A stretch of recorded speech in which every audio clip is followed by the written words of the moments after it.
मेरे प्यारे दोस्तों, आप सबको नमस्कार। स्वागत है हमारे YouTube चैनल पे। तो दोस्तों, आज क्लास 9th का जो रियल नंबर्स है, यानी जो नंबर सिस्टम का जो पहला चैप्टर है, आज उसमें हम लोग सीखेंगे कि जो इरेशनल नंबर होता है उसे हम लोग नंबर लाइन पे किस तरह से रिप्रेजेंट करते हैं। आपको पता होगा कि जितने भी रियल नंबर्स हैं, दुनिया में जितने भी रियल नंबर्स एग्जिस्ट करते हैं, सबको आप नंबर लाइन पे देख सकते हैं, नंबर लाइन पे रिप्रेजेंट कर सकते हैं। तो आप लोग रेशनल नंबर को तो जानते ही हैं कि नंबर लाइन पे रिप्रेजेंट किया जाता है, और इसे भी आप जानते होंगे। और अगर नहीं जानते हैं तो आज हम लोग सीखने भी वाले हैं कि इरेशनल नंबर को आखिर नंबर लाइन पे हम किस तरह से रिप्रेजेंट करेंगे। तो आइए मेरे दोस्तों शुरू करते हैं। तो शुरुआत थोड़ा सा विशेष रूप से करना चाहते हैं। हम लोग सारे चीज़ पे डिस्कस करेंगे, लेकिन सबसे पहले हम रूट एक्स पे डिस्कस करना चाहते हैं। हम रूट एक्स को नंबर लाइन पे किस तरह से रिप्रेजेंट करेंगे। अगर आप रूट एक्स को रिप्रेजेंट करने के लिए सीख जाते हो तो एक्स के जगह ये आ जाए 9.4 आ जाए, 10.5 आ जाए, या कुछ और आ जाए, उससे क्या फ़र्क पड़ता है? कोई फ़र्क नहीं पड़ता है। तो एक को समझिएगा, बाकी सब समझ लीजिएगा। तो एक को बड़े ध्यान से समझिए, वीडियो को बिल्कुल स्किप नहीं करके देखना है। स्किप करके देखने से ये होगा कि कॉन्सेप्ट मिस कर जाएगा, फिर आपको प्रॉब्लम क्रिएट होगा। तो आइए समझते हैं मेरे दोस्तों। अगर हम बात करें जी कि रूट एक्स को किस तरह से नंबर लाइन पे रिप्रेजेंट किया जाए। देखो, ये एक नंबर लाइन होता है, ठीक है, और ये नंबर लाइन पे हम देखना चाहते हैं कि रूट एक्स कहाँ पे आएगा। रूट एक्स जो है कहाँ पे आएगा, इस तरह से एक नंबर लाइन होता है ना। चलिए मेरे मित्र समझिएगा। तो सबसे पहले रूट एक्स को लिखा कैसे जाए। तो रूट एक्स को तो ढेर तरह से लिखा जा सकता है। तो पहले हम आपको पूछते हैं कि एक्स को आप कैसे लिख सकते हैं। एक्स को हम ऐसे भी लिख सकते हैं 4x/4, तब भी 4 कट जाएगा, एक्स ही बचेगा। या हम इसको लिख दें 2x/2, तब भी 2 कट जाएगा, एक्स ही बच जाएगा। तो x को तो ढेर तरह से लिखा जा सकता है। ठीक उसी प्रकार से अगर हम आपसे पूछें कि 4 को आप किस तरह से लिख सकते हैं, तो 4 को तो हम बहुत तरह से लिख सकते हैं। तो उसमें एक तरीका यह है कि 4 में 1 जोड़ करके आप आधा कर दो और इसका स्क्वायर कर दो, फिर माइनस लगा दो। 4 में 1 माइनस करके आधा कर दीजिए, फिर उसका स्क्वायर कर दीजिए, और देखिए तो इसको सोल्व करके 4 के बराबर आता है। तो जैसे ही हम इसको सोल्व करने जाएंगे तो 4 1 5, 5/2 यानी 25/4 यहाँ आ जाएगा। 4 में से 1 जाएगा 3, 3 का स्क्वायर 9 और 2 का स्क्वायर 4। तो 25 में से 9 घटाएंगे 16/4, काटेंगे तो आ जाएगा मेरा आंसर 4। यानी आपने देखा कि 4 को इस तरह से भी लिखा जा सकता है कि 4 में 1 जोड़ करके आधा कर देंगे, फिर 4 में 1 घटाकर आधा कर देंगे, स्क्वायर करके घटा देंगे तो आ जाएगा।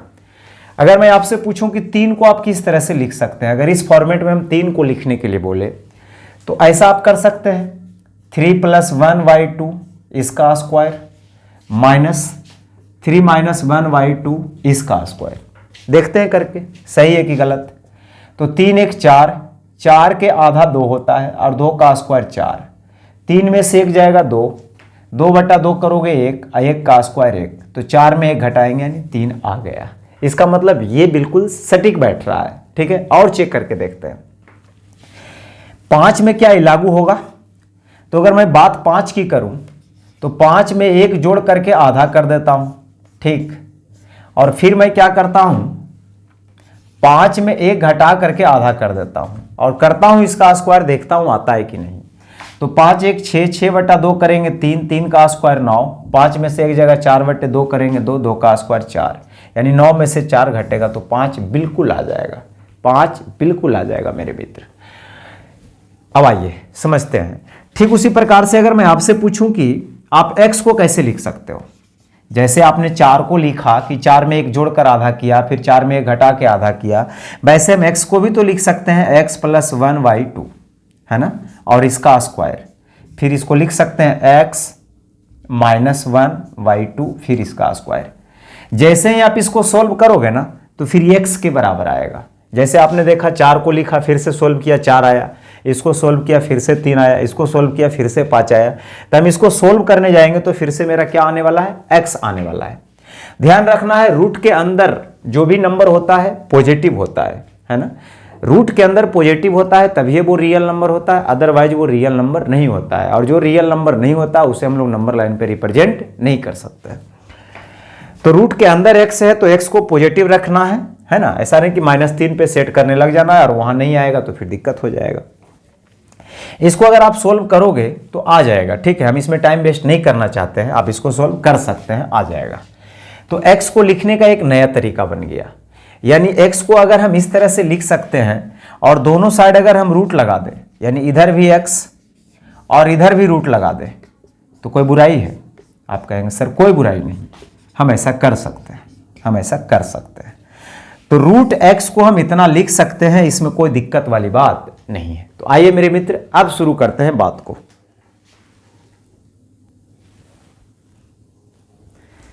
तो आपने समझा कि हम लोग रूट x को क्या लिख सकते हैं? तो रूट x को लिख सकते हैं रूट अंडर x प्लस 1/2 का होल स्क्वायर और माइनस x माइनस 1/2 का होल स्क्वायर। अगर ये आ जाएगा तो ये किसके बराबर आ जाएगा? तो आप कहेंगे सर ये रूट x के बराबर आ जाएगा, ये रूट x के बराबर आ जाएगा। अब हम रूट x को चाहते हैं कि नंबर लाइन पे लिखें। तो देखो शुरुआत में लोगों ने इसे किस तरह से सोचा, तो बहुत इस पर टाइम दिया, बहुत टाइम दिया, तब जो है वो बात आपके सामने प्रकट किया गया। तो उन्होंने सोचा कि ऐसा करते हैं जी, एक नंबर लाइन लेते हैं, ठीक। तो उन्होंने एक नंबर लाइन लिया, उसके बाद में एक पॉइंट यहाँ पे दिया, मान लो एक पॉइंट का नाम हम ए दे देते हैं, और इसका लेंथ लिया कितना? तो जैसे रूट x को अगर रिप्रेजेंट करना है तो a से b का जो लेंथ लिया वो लिया x यूनिट। कितना यूनिट लिया? तो आप कहेंगे सर x यूनिट लिया। इनिशियल स्टेज पे ऐसा उन्होंने सोचा कि इसका लेंथ जो है x यूनिट ले लिया, यानी a से b का लेंथ कितना ले लिया? x यूनिट ले लिया। जैसे ही x यूनिट ले लिया मेरे मित्र, तो बाद में क्या किया गया कि 1 यूनिट और बढ़ा दिया गया। यहां आप देख रहे हैं ना कि 1 यूनिट बढ़ाया गया है ना। तो उन्होंने क्या किया, 1 यूनिट बढ़ा दिया, यानी एक पॉइंट C लिया और B से C का जो डिस्टेंस लिया गया वो 1 यूनिट लिया गया। कितना यूनिट लिया गया? 1 यूनिट लिया गया। अब हम आपसे अगर जानना चाहें कि आप मुझे बताइए कि A से C का लेंथ कितना है, तो आप कहेंगे सर A से C का जो लेंथ हो गया, A से B तक x यूनिट था और 1 यूनिट एक्स्ट्रा आपने ऐड कर दिया, तो x प्लस 1 यूनिट आ गया। यानी A से C का लेंथ आ गया कितना? x plus 1 unit. और हम चाहते हैं x प्लस 1 का आधा करने के लिए, तो अब करेंगे क्या कि इसको हम बाइसेक्ट करने का काम करेंगे, ठीक है। इसको AC को हम बाइसेक्ट करेंगे, AB को क्यों नहीं? क्योंकि AB को बाइसेक्ट करेंगे तो x का आधा x/2 आ जाएगा, लेकिन मुझे चाहिए x प्लस 1 का आधा, है ना। तो हम करेंगे क्या, A से C का लेंथ हमने देख लिया कि x प्लस 1 यूनिट है, तो अब AC को क्या करेंगे? आधा करेंगे। तो आधा मान लिया जाए, आधा आपको करने के लिए आता होगा, आधा ज़्यादा आर्क लेकर के इस तरह से ऊपर नीचे कट लगाते हैं, फिर इस तरह से काटेंगे तो आधा हो जाएगा। तो हम ऐसा मान कर चलते हैं कि जो आधा होगा AC का वो यहाँ पे आएगा, ठीक है। ये हमने दे दिया यहाँ पे O, ठीक है, इसका नाम हमने O दे दिया, ठीक। आप जीरो भी इसको समझ सकते हैं, आगे हम बताएंगे कि जीरो का भी काम कैसे करता है, समझिए। अब ये जो है ना A से लेकर O तक का जो लेंथ बनेगा, A से लेकर O तक का जो लेंथ बनेगा मेरे मित्र, पूरा A से लेकर C तक x प्लस 1 था, जिसमें से AO और OC बराबर हो गया क्योंकि आधा आधा किया गया। तो ये हो जाएगा x प्लस 1/2 और ये वाला भी पार्ट O से C तक हो जाएगा, ये भी हो जाएगा x प्लस 1/2, ठीक है। यानी O से लेकर A तक का लेंथ भी x प्लस 1/2 आ गया और O से लेकर C तक का भी लेंथ जो है x प्लस 1/2 आ गया। अब ये मान लो सेंटर, आप इसको सेंटर मान के अब करिए क्या कि जैसे ही आपने इसको सेंटर मान लिया ना, तो O से लेकर C तक को आप रेडियस मान लीजिए, OC को आप रेडियस मान लीजिए, ओ को सेंटर और ओ सी को रेडियस, या आप ओ ए को रेडियस मानिए, क्योंकि ओ से सी का डिस्टेंस और ओ से ए का डिस्टेंस दोनों केस में सेम है, तो हम कहीं भी जा सकते हैं, उसमें कोई दिक्कत वाली बात नहीं है। ध्यान से समझिए, थोड़ा सा टाइम लगेगा, हम और डिस्कस करेंगे बार बार, आपके साथ समझ में आ जाएगा। तो मैंने कहा ओ को सेंटर मान लेते हैं और जी ओ सी को रेडियस मान करके एक सर्कल खींचने का काम करते हैं। जब हम सर्कल खींचेंगे ना, तो सर्कल कहां से पास करेगा? तो आप कहेंगे सर सर्कल सी से भी पास करेगा और सर्कल ए से भी पास करेगा, क्योंकि ये सेंटर है और ये रेडियस है, तो इधर भी रेडियस का काम कर रहा है ओ सी, और इधर ओ ए रेडियस का काम कर रहा है। तो होगा क्या कि सर्कल जो है ए से भी पास करेगा और सर्कल जो है सी से भी पास करेगा, और फिर इस तरह से नीचे आ जाएगा। तो हम सेमी सर्कल ही लेते हैं यहाँ पे, ठीक है। ये मैंने काम किया, करने से क्या फायदा होगा सर, अभी पता चलेगा। अब करिए क्या, अब बी पे आपको 90 डिग्री का एंगल बनाना है। बी पे आपको 90 डिग्री का एंगल बनाना है। इनिशियल स्टेज पे आपको लग रहा होगा पता नहीं क्या क्या कर रहे हैं, लेकिन धीरे धीरे आपको प्रैक्टिस हो जाएगा, समझ में आ जाएगा। बी पर हम 90 डिग्री का क्यों एंगल बनाए, अभी आपको पता चलेगा। तो बी पे आपको 90 डिग्री का एंगल ऐसे बना लेना है, ठीक। जैसे ही आप 90 डिग्री का एंगल बनाओगे तो होगा क्या कि ये सेमी सर्कल को कहीं ना कहीं पे इंटरसेक्ट करेगा। तो हम मानकर चलते हैं कि ABC है, ये है, ये डी पे जो है इंटरसेक्ट करता है। डी पे जो है मेरे मित्र इंटरसेक्ट करता है। अगर डी पे इंटरसेक्ट करता है तो अब करिए क्या, O को D से ज्वाइन कर दीजिए। इस O को D से आप ज्वाइन कर दीजिए, ठीक। आप जैसे ही O को D से ज्वाइन कर दिया, तब बड़े ध्यान से समझिए। आपको पता है कि जो सर्कल होता है, आपको पता है कि जो सर्कल होता है, सर्कल का एक सेंटर होता है। सेंटर से सर्कल का दूरी जो कहलाता है मेरे मित्र, वो रेडियस कहलाता है। तो हम कहीं भी नाप लेंगे, सब जगह सेम आने वाला है। सब जगह क्या आने वाला है, आप कहेंगे सर सेम आने वाला है। तो यहाँ O अगर सेंटर है तो O से हम C को मापें, या O से हम A को मापें, या O से हम D को मापें, हर जगह तो रेडियस आना है। यानी ये सब का लेंथ आपस में बराबर होने वाला है। यानी AO का लेंथ अगर x + 1/2 है, OC का लेंथ अगर x + 1/2 है, तो OD का भी लेंथ कितना होना चाहिए? तो आप कहेंगे x + 1/2 होना चाहिए। x + 1/2 होना चाहिए। किसका लेंथ? OD का लेंथ। अच्छा, फिर मैं आपसे जानना चाहूंगा कि सर आप ये बताइए, आप मुझे ये बताइए O से लेकर B तक का लेंथ कितना होगा? तो आपको पता है कि सर O से लेकर C तक का जो लेंथ है x + 1/2 है। OC का लेंथ कितना है? तो आप कहेंगे x + 1/2 है। और BC का जो लेंथ है वो है 1 यूनिट। और OC में अगर BC को घटा देंगे तो मेरा OB निकल जाएगा। तो अगर मुझे OB चाहिए तो x + 1/2 में घटा देंगे 1। आप जैसे ही यहाँ 2 LCM लेंगे तो x + 1 - 2 यानी आ जाएगा x - 1/2। तो O से लेकर B तक का जो लेंथ यहाँ आ जाएगा, O से लेकर B तक का जो लेंथ आ जाएगा वो आ जाएगा x - 1/2, ठीक है। अब बड़े ध्यान से समझिएगा, ये एक राइट एंगल ट्रायंगल बन गया। ये क्या बन गया? राइट एंगल ट्रायंगल बन गया। अगर ये राइट एंगल ट्रायंगल बन गया तो ये बेस है और ये हाइपोटेनस है। अब मुझे चाहिए परपेंडिकुलर, मुझे चाहिए परपेंडिकुलर। तो आपको पता होगा कि अगर एक राइट एंगल ट्रायंगल होता है और जिसमें ये हाइपोटेनस होता है 90 डिग्री के सामने, अगर एंगल यहाँ ले रहे हैं तो ये परपेंडिकुलर का काम करता है और ये बेस का काम करता है। तो हाइपोटेनस अगर निकालना होता है तो रूट अंडर करते क्या है, परपेंडिकुलर का स्क्वायर प्लस बेस का स्क्वायर करते हैं। बट ये दोनों में से कोई एक निकालना होता है तो हाइपोटेनस के स्क्वायर में से परपेंडिकुलर का स्क्वायर बेस का स्क्वायर क्या कर देते हैं, घटा देते हैं और रूट लगा देते हैं, ठीक। तो ये मुझे निकालना क्या है, तो आप कहेंगे सर परपेंडिकुलर निकालना है। तो ये परपेंडिकुलर यानी BD का जो लेंथ बनेगा वो कितना बनने वाला है, तो आप कहेंगे सर BD का लेंथ हो जाएगा हाइपोटेनस का स्क्वायर x + 1/2 का होल स्क्वायर, अब माइनस बेस का स्क्वायर x - 1/2 का होल स्क्वायर। और आप कहेंगे अभी क्या कि सर अभी आपने हमें एक बात बताया, तो आपको मैंने क्या एक बात बताया, तो मैंने कहा अगर इतना लिखा हुआ है तो इतना को हम फिर से क्या लिख सकते हैं, √x लिख सकते हैं, यस या नो। तो मैंने इसे √x लिखने का काम किया, तो जो इसका लेंथ आ गया वो √x आ गया। अब हम चाहते हैं कि इस √x को ये लाइन पे गिरावे। ये लाइन पे कैसे गिरेगा, आइए दिमाग लगाते हैं। तो लाइन पे गिरने के लिए आपको करना क्या है, बी को सेंटर मानना है और डी को रेडियस। अगर बी को सेंटर, डी को रेडियस मानकर एक सर्कल खींचोगे ना इस तरह से, अगर एक सर्कल खींचोगे तो आपको पता है, पूरा सर्कल आपको नहीं लेना है, समझिए। तो मैंने कहा कि अगर B को सेंटर और D को रेडियस मान करके अगर सर्कल खींचेंगे तो B से D का लेंथ मापो, या मान लो यहां पे ये इंटरसेक्ट करता है E पे, तो B से D का लेंथ भी वही आना है, B से E का लेंथ भी वही आना है, और B से मान लो ये M पे काट रहा है तो B से M का लेंथ भी वही आना है, और अगर नीचे भी कहीं मापेंगे सर्कल तक तो वही लेंथ आना है।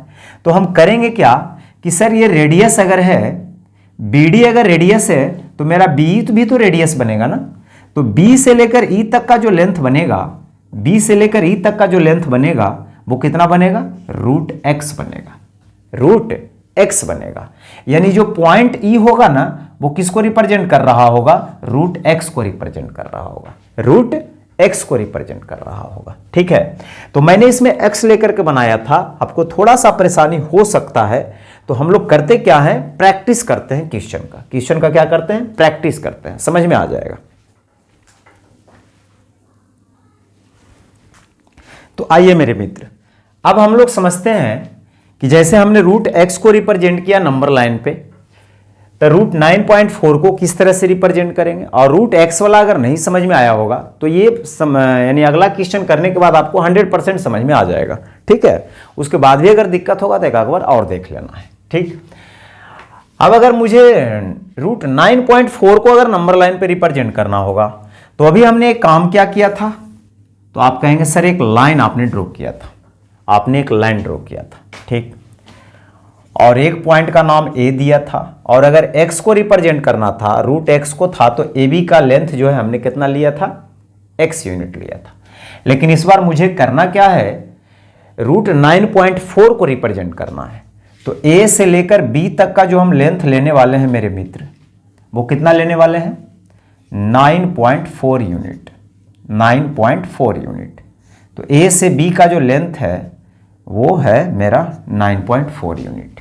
ध्यान से समझिए, आपको हर हाल में 1 यूनिट आगे जाना होगा, आपको हर हाल में 1 यूनिट आगे जाना होगा, तो हम 1 यूनिट आगे जाएंगे, यानी A से लेकर B तक का लेंथ इतना है, तो हम करते क्या है, एक पॉइंट C ले लेते हैं और B से लेकर C तक का लेंथ जो है 1 यूनिट मान लेते हैं।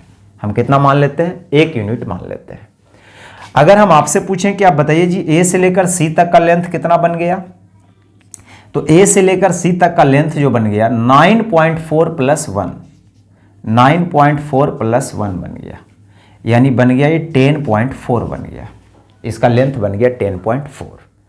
उसके बाद अभी आपको हमने क्या बताया था कि जैसे ही आप AC का लेंथ अगर निकाल लेते हैं तो उसके बाद AC को आपको करना होगा बाइसेक्ट, आपको 2 बराबर भागों में बांटना होगा। तो बाइसेक्ट मान लिया जाए कि अगर हम बाइसेक्ट करते हैं, अगर नहीं जानते हैं तो आप थोड़ा सा सीख लीजिए कि बाइसेक्ट कैसे होता है।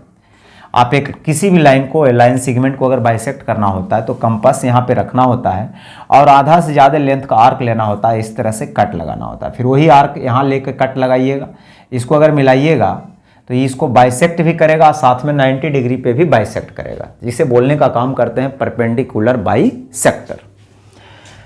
तो हम AC को परपेंडिकुलर बाइसेक्टर करेंगे, यानी बाइसेक्ट करने का काम करेंगे।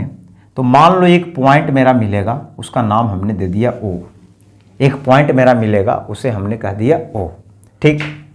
अब O से लेकर A तक का लेंथ कितना होगा, तो आप कहेंगे सर 10.4 है ना, तो उसका आधा होगा, तो 10.4 का आधा कितना होता है जी, तो 10.4 को अगर 2 से डिवाइड करेंगे तो ये 5.2 आ जाएगा, तो इसका लेंथ आना है 5.2। और सर O से लेकर C तक का लेंथ कितना होगा, जैसे OA और OC दोनों का लेंथ तो बराबर होगा ना, तो 10.4/2 यानी 5.2, तो इसका लेंथ आना है 5.2, तो इसका भी लेंथ आना है, यानी O से लेकर C तक का भी लेंथ कितना आएगा, 5.2। तो हम यहाँ पे आपको इस तरह से लिख देते हैं कि O से लेकर जो C तक का लेंथ है, यानी हम यहाँ OC भी लिख देते हैं साथ में, वो 5.2 यूनिट, 5.2 यूनिट, पक्का। चलिए अब आपको करना क्या है, O को सेंटर लेना है और OC को रेडियस या OA को रेडियस मान करके एक सेमी सर्कल बनाना है। एक हमने सेमी सर्कल बनाने का काम कर दिया।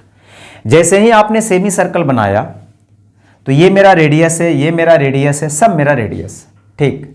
अब बी पे आपको अभी पता है 90 डिग्री बनाने के लिए बताए थे, तो यहाँ पे आपको फिर 90 डिग्री बना लेना है एंगल। आप जैसे ही 90 डिग्री बनाओगे तो किसी न किसी पॉइंट पे इंटरसेक्ट करेगा। मान लिया डी पे करता है, आप इसको मिला दीजिए, ठीक। इसको आप जैसे ही मिला दीजिएगा इस तरह से, ओ को डी को आप मिला दीजिएगा, तो अब आपको करना क्या है कि ये रेडियस तो मुझे पता है, ओ से सी का यानी ओ सी भी रेडियस है, ओ ए भी रेडियस है और ओ डी भी रेडियस है। तो ये मेरा आना कितना है, तो आप कहेंगे सर ये आना है आपको 5.2 आना है 100%। अच्छा, फिर कहेंगे सर ओ से लेकर सी तक का तो लेंथ आपने बताया 5.2 और बी से लेकर सी तक का लेंथ 1 बताया।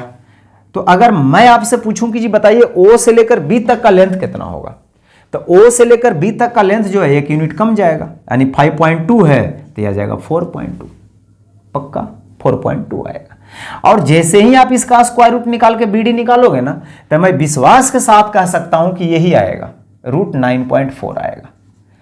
तो इसमें विश्वास करने वाली क्या बात है, एक बार ट्राई करके देख लेते हैं। जैसे अगर मुझे निकालना है बी डी, तो हम करेंगे रूट हाइपोटेनस का स्क्वायर माइनस परपेंडिकुलर का स्क्वायर, परपेंडिकुलर का स्क्वायर। अब ए स्क्वायर माइनस बी स्क्वायर का फॉर्मूला आपको पता है, एक बार जोड़ना होता है या एक बार घटाना होता है, एक बार जोड़ना होता है एक बार घटाना होता है। तो ये 5 4 9.4 आ जाएगा, और घटाओगे तो 1 आ जाएगा। देखो तो आया कि नहीं, √9.4 100% आएगा। तो ये √9.4 आया, ठीक है। अब इस रेडियस को मैं गिराना चाह रहा हूं कहीं और, ताकि वहां भी हम दिखा सके। ये तो वर्टिकली हमने दिखाया, हमको तो हॉरिजॉन्टली दिखाना है। तो हम करेंगे क्या कि इसको सेंटर है, इसको रेडियस मान करके फिर एक जो है सर्कल खींचने का काम करेंगे। और ये मान लो यहां पे आकर के टच किया, गिरा, ठीक है। इस पॉइंट का नाम हमने ई दे दिया, और ये जो ई होगा मेरे मित्र, ये आपको √9.4 को रिप्रेजेंट करने का काम करेगा। अब एक चीज और इसमें बहुत बड़ा बच्चों को कंफ्यूजन होता है कि सर ये √9.4 कहां से लेकर कहां तक, ठीक है। तो एक चीज हम आपको क्लियर कर देना चाहते हैं, बड़े ध्यान से समझिएगा। यहां पे आपको हर एक डाउट क्लियर होना चाहिए, ठीक है, मैं ऐसा मानता हूं। अगर हम आपसे बात ये करें कि जी देखिए, आपने इसको सेंटर माना हुआ है ना, आपने इसको क्या माना हुआ है, सेंटर माना हुआ है। तो जब आपने इसको सेंटर माना हुआ है, जब आपने इसको सेंटर माना हुआ है, तो ये मेरा ओ से लेकर बी तक का लेंथ है 4.2, ओ से लेकर बी तक का लेंथ है 4.2, और बी से लेकर डी तक का लेंथ कितना है, तो कहेंगे √9.4। तो यहां बी से लेकर ई तक का जो लेंथ है ना, वो है √9.4। ध्यान से समझिए, बी से लेकर ई तक का जो लेंथ है वो है √9.4, यानी इसका स्क्वायर रूट निकालेंगे तो 3 पॉइंट समथिंग आएगा, यानी 3 पॉइंट, यानी 3 के जस्ट बाद ये कहीं पे आकर के लाई करेगा, 3 के जस्ट बाद ये कहीं पे आकर के लाई करेगा। इसके पहले हम लिखते आ रहे होंगे 0 1 2 3, इस तरह से लिखते आ रहे होंगे। लेकिन ध्यान देना है आपको कि अगर आप इसको सेंटर मान लिए हैं ना, अगर इसको आप सेंटर मान लिए हैं, ध्यान से सुनिए, अगर एक इंटीजर का ये सेट है, ठीक, ये यहां पे 0 होता है, यहां पे 1 होता है, यहां पे 2, तो ये सेंटर का काम करता है। जो 0 होता है वो क्या चीज का काम करता है, सेंटर का काम करता है, ठीक है। अब इससे मुझे आगे जाना है, राइट साइड जाना है तो प्लस की ओर जाएंगे, लेफ्ट साइड आना है तो माइनस की ओर जाएंगे। तो ये मेरा सेंटर का काम कौन करेगा, तो मेरा सेंटर का काम कौन करेगा, बी करेगा। यानी बी को अब आपको समझ के चलना है कि मेरा 0 है, बी को आपको समझ के चलना है कि मेरा 0 है, और बी ओ से लेकर सी तक का जो लेंथ है वो 1 यूनिट है, तो 0,1, पक्का 0,1। और उसके बाद क्या होगा कि 2 कहीं पे आएगा, यानी ई जो होगा ना थोड़ा सा और दूर जाके गिरेगा, थोड़ा सा और दूर जाकर गिरेगा मेरे मित्र, और थोड़ा सा दूर जाके गिरेगा। मान लो ये यहां पे गिरा ई, तो हमने कहा कि सर ई किसको रिप्रेजेंट कर रहा है, तो आप कहेंगे ई तो कर रहा है √9.4 को। अब मैंने कहा ये तो मेरा जो सेंटर है ना वो 0 का काम कर रहा है। ध्यान से सुनना, यहीं पे अक्सर लोग मिस्टेक करते हैं। तो ये 0 का काम कर रहा है, और सी जो है 1 यूनिट का काम कर रहा है, 0 से लेकर बी से लेकर सी तक जो है 1 यूनिट है। उसी प्रकार से हम 1 यूनिट और आगे जाएंगे, तो 1 यूनिट और आगे जाएंगे तो कोई और पॉइंट मिला होगा, ठीक। तो मैंने कहा कोई पॉइंट मान लो M मिला होगा, वो 2 को शो कर रहा होगा, तो 0 1 2, फिर ये 3 भी यहां कहीं पर मिला होगा और 3 के जस्ट बाद ही आया होगा रूट 9.4। तो कई लोग करते क्या है, यहां से शुरू करते हैं और कहते हैं कि भाई इसका लेंथ तो बड़ा गड़बड़ है, यहां से लेकर यहां तक ही 5.2 बता रहा है, अब वहां जाकर के 9.4 बता रहा है रूट में, तो गलत बात है। लेकिन नहीं, इस बात को आपको विशेष ध्यान में रखना है कि जिसको आप सेंटर मान रहे हैं उसको आपको 0 समझना है और उसी से आगे पीछे आपको कंसीडर करना है। मैं अगले क्वेश्चन में और इसको क्लियर करता हूं, बड़े ध्यान से समझिए। अगर हम आपसे पूछें कि रूट 10.5 को आप नंबर लाइन पे रिप्रेजेंट करिए, थोड़ा सा रिवाइज भी आपको हो जाएगा, ध्यान से समझिए। तो सबसे पहले आप करते क्या है, एक नंबर लाइन लेते हैं, है ना। तो आपने एक नंबर लाइन लिया, ठीक, इस पे आपने एक पॉइंट लिया, उसका नाम दिया ए, और ए से लेकर बी तक का, यानी पहला आपने स्टेप क्या किया, ए से लेकर बी तक का जो लेंथ लिया मेरे मित्र, वो कितना लेने का काम किया, चलो थोड़ा दूर ले लेते हैं। तो ए से लेकर बी तक का जो लेंथ लिया वो कितना लिया, तो आप कहेंगे ए से लेकर बी तक का जो लेंथ लिया वो 10.5 यूनिट लिया। फिर आप 1 यूनिट आगे चले जाते हैं, मान लो यहाँ पे आ गया सी पे, तो 1 यूनिट आप थोड़ा सा और ले लेते हैं, 1 यूनिट और ले लेते हैं, यानी आगे चले जाते हैं। 1 यूनिट जैसे ही आप आगे चले जाते हैं तो ये पूरा ए से लेकर सी तक का जो लेंथ बन जाता है ना, पूरा ए से लेकर जो सी तक का लेंथ बन जाता है वो 11.5 बन जाता है, 11.5 यूनिट बन जाता है। फिर आप करते क्या है, आपको अभी पता है कि जो 11.5 बना है इसको हम बाइसेक्ट करेंगे, या नहीं तो यहाँ से स्केल रख करके इसका आधा जो है खींच लेंगे, लाइन हो जाएगा, बात खत्म। तो मान लो इसका बाइसेक्ट करने पे पॉइंट ओ यहाँ पे आया, ठीक है, इसको मैंने ओ कहने का काम किया, तो ये मेरा पॉइंट ओ आया। अब ये तो बाइसेक्ट हो गया, मतलब इसका सीधे आधा हो गया। अगर मैं आपसे पूछूं कि बताइए जी OA और OC का लेंथ कितना होगा, तो कहेंगे ये तो 11.5 का आधा हो गया। तो इसका अगर हम आधा करेंगे तो 2 से लगाएंगे, कितना आ जाएगा, 2 पचे 10, उसके बाद 1 बचेगा, 2 सत्ते 14, यानी 5.75, यही आना चाहिए, 5.75।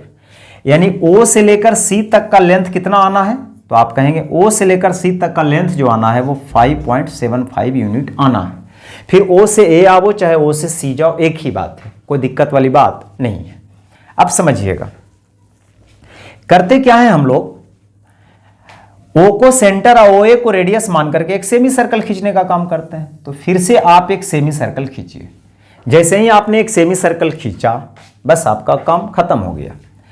अब यहां करिए क्या कि एक परपेंडिकुलर लाइन खींच दीजिए, मान लो ये D पे इंटरसेक्ट करता है ना, और O को D से ज्वाइन कर दीजिए।